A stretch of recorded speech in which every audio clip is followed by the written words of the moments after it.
महाराष्ट्राची नंबर 1 वाहिनी असलेल्या महाराष्ट्राची नंबर 1 मालिका ठरलं तर मग या मालिकेत आता एक मोठा ट्विस्ट येणार आहे, जो पाहून प्रेक्षकांनी संताप व्यक्त केला आहे, तर काही प्रेक्षक यासाठी खुश आहेत.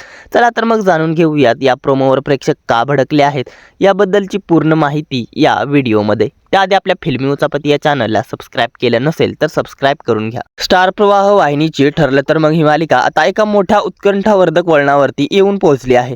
मालिकेत लवकरच एक मोठा ट्विस्ट पाहायला मिळणार आहे.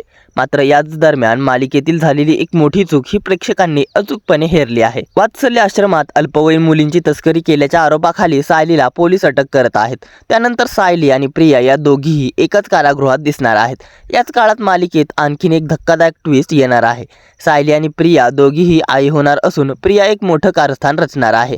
ती सायलीचं बाळ स्वतःकडे ठेवून स्वतःचं बाळ सायलीला देणार आहे. म्हणजेच बाळाची अदली बदली होणार असल्याचं कथानकात दाखवलं जाणार आहे. मात्र हा प्रोमो पाहिल्यानंतर अनेक प्रेक्षकांनी सोशल मीडियावर संताप देखील व्यक्त केला आहे.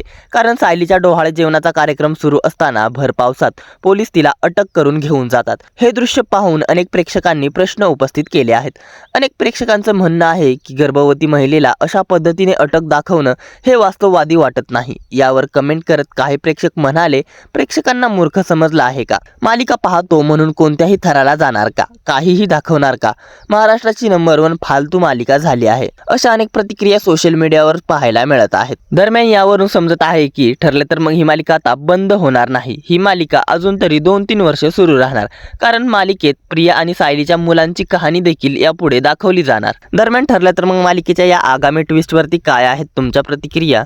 आता लढायचं नाही, लढायचं आणि जिंकायचं सुद्धा, अशी टॅगलाईन देत स्टार प्रवाह वाहिनीने हा प्रोमो शेअर केला आहे. दरम्यान ठरलं तर मग ही मालिका तुम्ही पाहता का? आणि मालिकेचा आगामी ट्विस्ट पाहायला तुम्ही उत्सुक आहात का? आणि ठरलं तर मग ही मालिका बंद व्हायला हवी की अशीच अनेक वर्ष सुरू राहायला हवी? या साऱ्यांबद्दल काय आहेत तुमच्या प्रतिक्रिया? कमेंट्स करून नक्की सांगा. मनोरंजन विश्वातील अशाच भन्नाट घडामोडी जाणून घेण्यासाठी आपल्या फिल्मी उचापती या चॅनलला सबस्क्राईब करा. धन्यवाद.